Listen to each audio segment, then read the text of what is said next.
Gracias, compañeras, compañeros. Gracias, Gustavo, por la invitación y, por supuesto, la importancia de esta convocatoria de la calle en un día cálido, de poder encontrarnos acá, a escucharnos, a darnos fuerzas, a reflexionar, escuchar a Luis. Yo recomiendo todas las mañanas poner la radio cooperativa y escucharlo a Luis. Son muchos años de madrugones.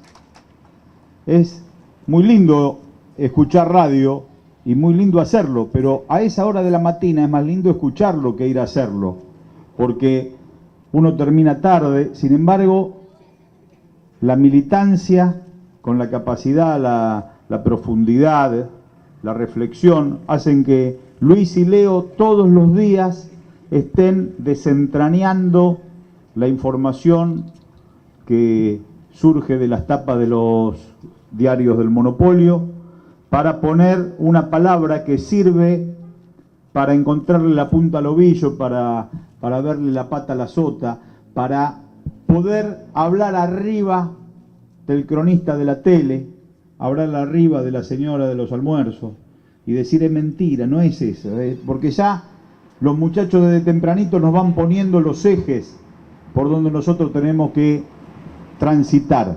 O sea, es otro ámbito de militancia, la comunicación, la posibilidad que tenemos de poder contraargumentar la resignificación que todos tenemos que hacer, porque todavía no hay pluralidad. La ley de medios hace muy poquito tuvo el fallo constitucional y certero de la Corte y se está poniendo en práctica. Tardamos mucho tiempo en discutirla y mucho tiempo se tardó en su plena vigencia. O sea que mientras no haya pluralidad y diversidad ni democracia comunicacional, la resignificación tiene que estar a la orden del día. Después nos podemos relajar un poquito, porque en el marco de la pluralidad podemos vivir en otra lógica, en una democracia comunicacional donde podríamos estar un poco más relajados. Mientras tanto no nos podemos relajar un instante. Por eso es muy importante contraargumentar. El otro día, y bueno, Luis es un experto, yo lo disfruto cuando lo veo en la tele y lo ponen ante un paredón de gorilas, todos los otros invitados, más todos los otros periodistas contra él. Siempre es lindo estar en ese ámbito de visitante solo, porque los otros se agrandan y no tienen el concepto. Entonces, desde la profundidad, desde el concepto, desde la certeza, salir a pelear con esa espada de Tergopol que parece el aire en ese momento. A veces no te dan agua, a veces te ponen más luces para que transpires más y te quieren sacar, y viene, siempre hay uno que te provoca y otro que te incita. Y bueno, y Luis siempre le encuentra el lugar donde ponerlos, ¿no? Y uno disfruta del otro lado de la tele. El otro día el Chino también, el Chino Navarro, con Majul también, le ponen esos informes que parecen terminales. Claro, ellos segmentan la realidad y la van construyendo, que parece que si las premisas fueran ciertas, la argumentación es cierta. Ahora, esa argumentación lógica, en términos aristotélicos, se plasma sobre premisas falsas. Entonces nosotros tenemos que estar ahí encontrándole la falsedad a las premisas.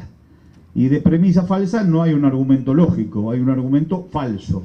Entonces nosotros tenemos que estar muy atentos como militantes, porque esa es la tarea que tenemos que hacer permanentemente, con nuestros parientes, con nuestros vecinos, con nuestros compañeros de trabajo, con nuestros compañeros de estudio.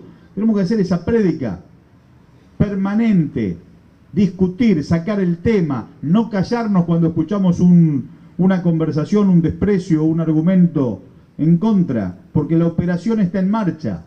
La operación está en marcha desde tiempos inmemoriales. La operación está en marcha desde que los compañeros se subían a los techos y tiraban aceite hirviendo a los gringos que querían que la patria sea colonia y que sea británica. 1806, 1807. Ahí empezó la tensión. Y la tensión no va a terminar. Porque nosotros no nos vamos a resignar a vivir en una colonia. Porque ya sabemos que la bandera flameará sobre su ruina con el legado que tenemos de la compañera Evita. Entonces, como no nos resignamos a ser colonia, va a haber tensión. Esto no se arregla con una elección en el 15 y con una elección en el 17 y una elección en el 19.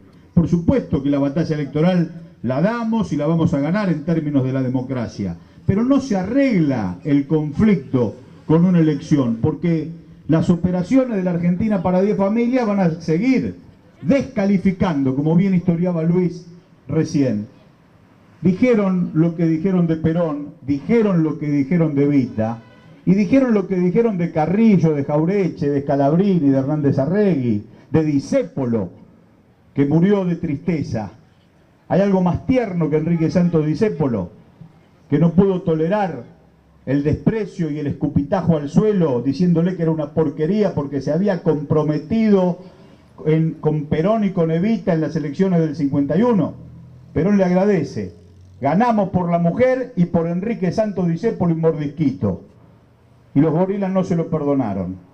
Y ese hombre que escribió lo que escribió, con el corazón puesto arriba del fuelle y arriba de la guitarra y arriba del piano, ese artista popular no pudo tolerar el desprecio. Orestes Caviglia lo encontró en Paraná y Corrientes, en el bar Politeama. Y él te lo fue a saludar, así, eléctrico como era, y el tipo lo para, escupe al suelo y le dice, sos una porquería. No tardó nada en llegar a la vuelta de su casa, en Callao y Lavalle, para entregarse a morir, porque no pudo tolerar la incomprensión y el desprecio y el desamor. Bueno, eso es lo que están haciendo. Lo que hicieron con Discépolo, lo que hicieron con Carrillo. Carrillo muere pobre en Belén do Pará. También se cumplieron el otro día, en el 56 muere Carrillo, y hace 2 o 3 días se cumplieron años de la desaparición. Carrillo le hacen una operación, decía que se robaba vales de nafta, el sanitarista más grande de la Argentina. Le hicieron una operación mediática, lo echan del gobierno y lo echan del país. La fusiladora lo encuentra en Estados Unidos, donde se había ido a curar de una esclerosis múltiple, y vuelve empleado de una multinacional a elegir Belén do Pará, donde estaban los trabajadores del caucho muriéndose con las enfermedades del trópico. Y ahí pide, en honor a Catini, que está acá, nuestro compañero Cato, gran tordo y gran compañero, Carrillo pide un lugarcito para poner una camilla abajo de la escalera. Y ahí asistía a los trabajadores del caucho. Solito, sin chapa, sin decir quién era, un médico que se instalaba en el hospital de Belén do Pará y empieza a hablar con uno, con otro, hasta que un practicante sabe o advierte que este hombre es un cuadro importantísimo de la medicina mundial, y cada vez que había un caso fuerte, un caso importante, un caso complejo en términos médicos, él lo abordaba y lo salía a consultar a Carrillo, al médico de la escalera, y después volvía con la solución, hasta que las autoridades dicen, ¿cómo puede ser que vos, siendo practicante, podés resolver los temas complejos de salud? El médico de la escalera. La humildad de Carrillo, que muere porque la Libertadora no le deja enviar los medicamentos desde la Argentina. Y ahí muere con 50 años Ramón Carrillo. Entonces dice Polo Carrillo, no Néstor, Cristina, Perón y Evita, que son grandes y que por eso pensamos nosotros que tienen que aguantar cualquier diatriba, cualquier barbaridad, sino incluso los más débiles en términos de poder. El poeta y el médico popular también sufrieron las agresiones, como las sufrimos cada uno de nosotros permanentemente, como la sufrió el movimiento peronista. El 17 de octubre hicimos la revolución y el cambio de matriz de una Argentina dependiente por una Argentina de inclusión y de equidad. El 18 ya nos habían puesto en la tapa del diario el aluvión zoológico. ¿Cuándo nos van a tratar bien? Nunca, porque no trataron bien a Rosa, no trataron bien a Moreno, no trataron bien a Dorrego. A ellos tratan bien a Rivadavia, ellos tratan bien a los directores que jugaron con las colonias y que permitieron que se independice el Uruguay. ¿El independizarse de quién? Independizarse de la patria grande, el algodón entre dos cristales. Ese es el proyecto de país que tuvo Inglaterra en los 1800, que tiene Estados Unidos en el 1900 y que sigue teniendo el imperio en estos 2000. Por eso, esta síntesis que escuchamos tanto en el video como en la charla de Gustavo, lo que planteaba Luis de Bolívar, los temas se van repitiendo, son seculares.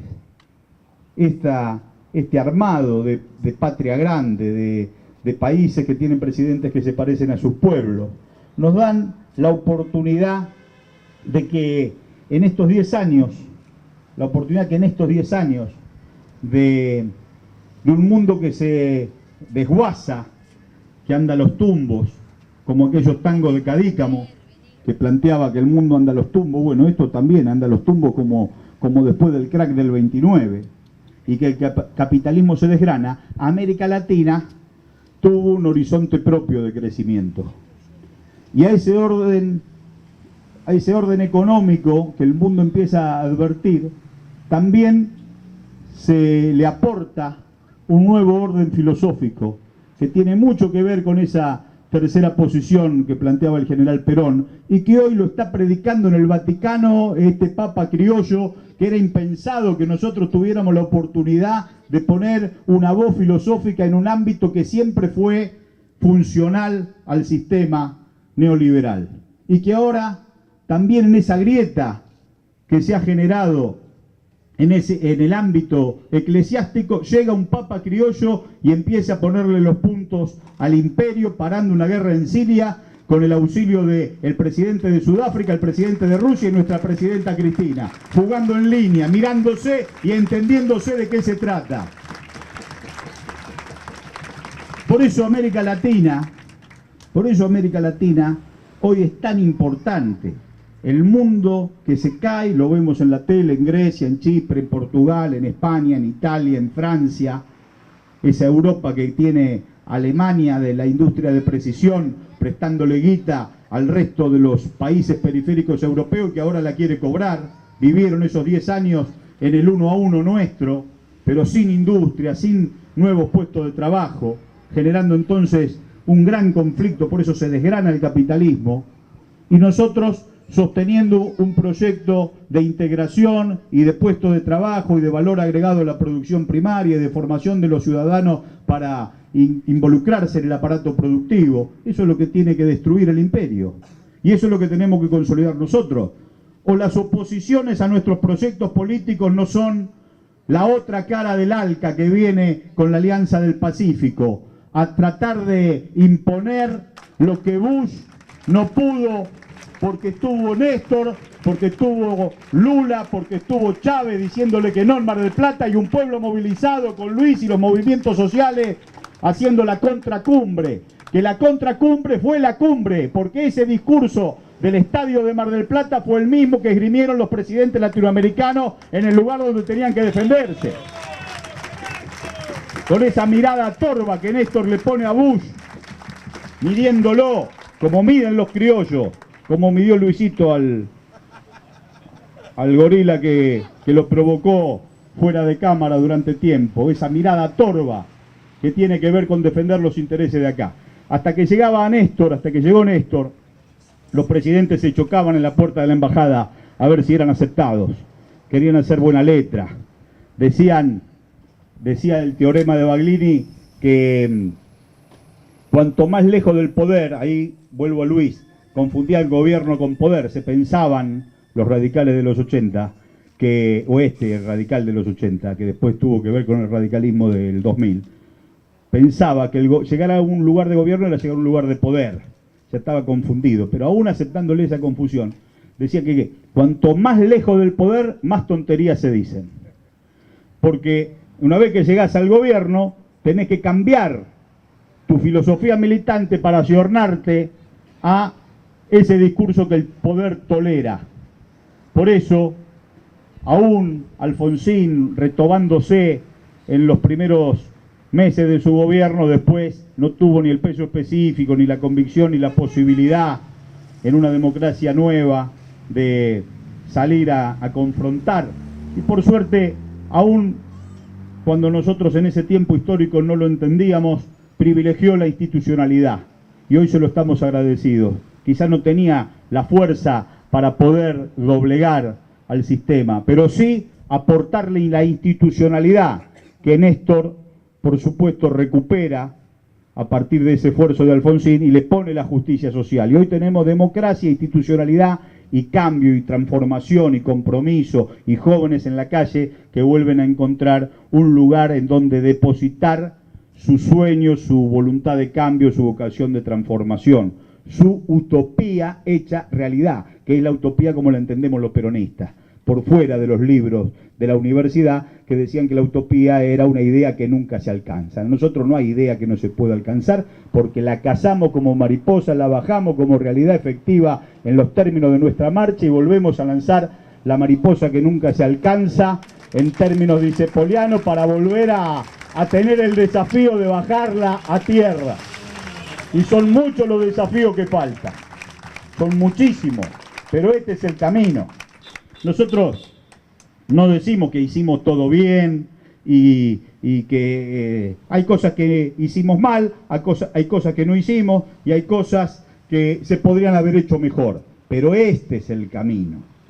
Si no, el otro camino puede hacer las cosas bien, mal o más o menos, pero ya sabemos cuál es el final de la historia. El final de la historia es una Argentina para 20, 30 familias. Y esta es una Argentina para 40 millones. Entonces, este es el camino de integración latinoamericana, que fue el camino de siempre, el camino de 1810, de 1816, de 1830, de 1852 y 1853, donde nos hicieron la encerrona, porque ya habían venido con los barcos los ingleses y los franceses a querer entrar en nuestros ríos y comerciar directamente con las burguesías de Buenos Aires o del interior de nuestro país.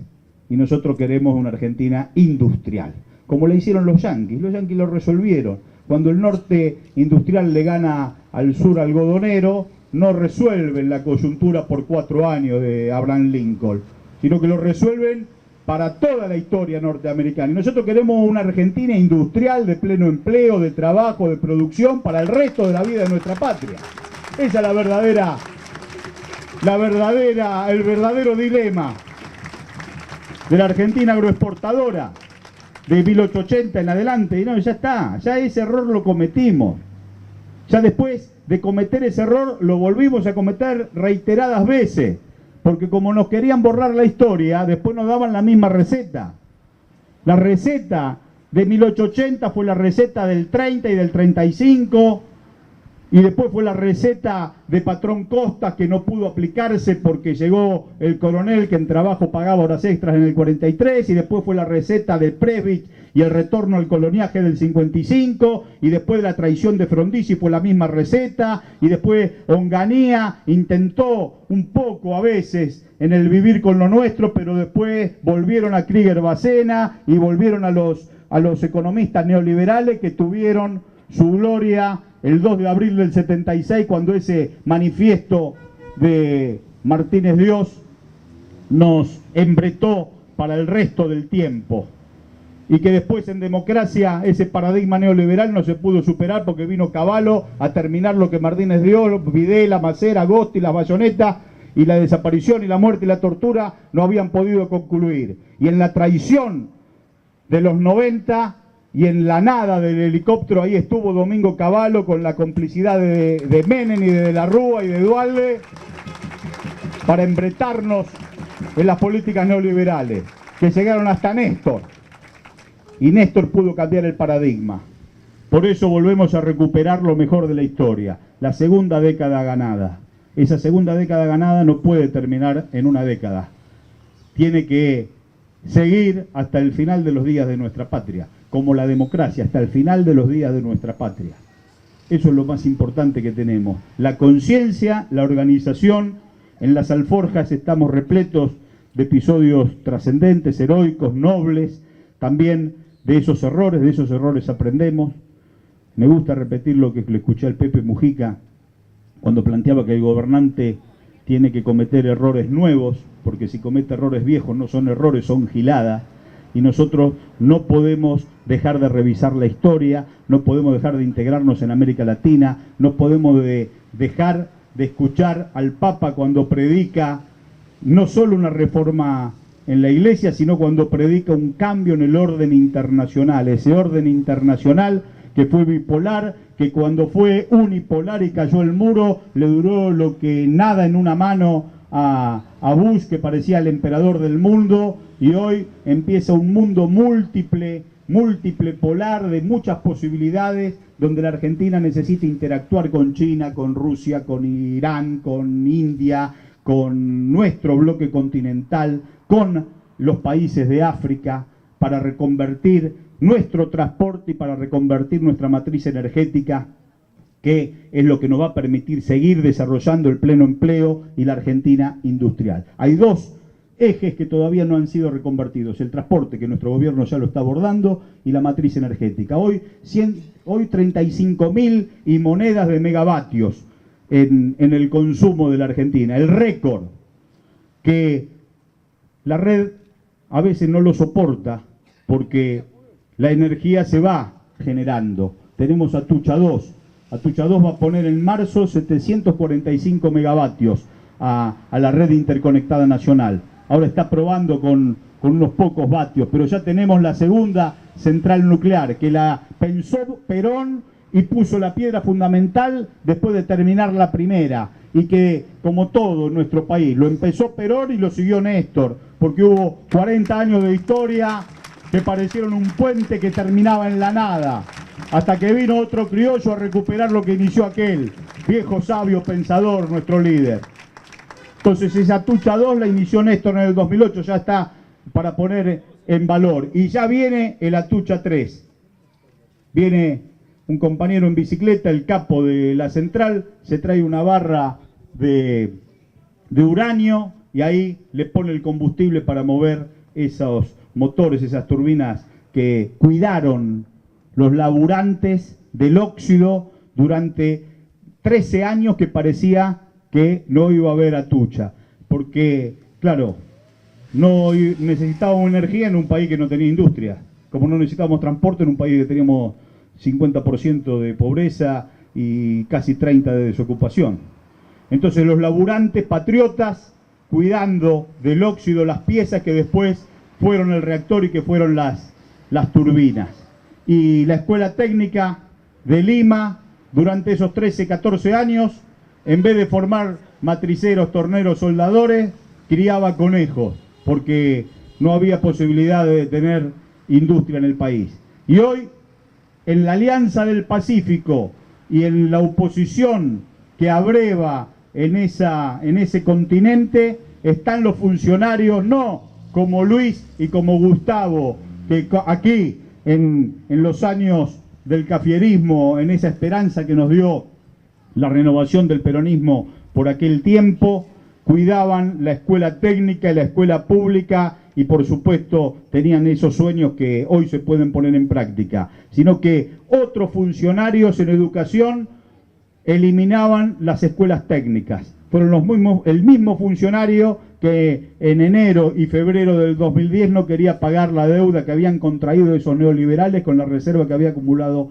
nuestro modelo. Por eso esto no es una pelea coyuntural entre un espacio político y otro que tienen algún matiz o que tienen algún concepto distinto. Esto es una pelea entre las políticas del imperio o las políticas nacionales. Y nosotros estamos en defensa de las políticas nacionales, en el amor que el pueblo le tiene a Cristina, en la honra de pertenecer al movimiento que tuvo a Néstor, que ahora nos guía en la nube con Perón y con Evita, con los compañeros que dejaron la vida, con los poetas, los músicos, los sindicalistas, los deportistas, las amas de casa, los viejos laburantes, los pibes privilegiados, los pibes del compromiso de los 70, los compañeros que hicieron grande este movimiento desde aquel aceite hirviendo en la cabeza de los gringos hasta este movimiento de juventud que camina en toda América Latina para defender los postulados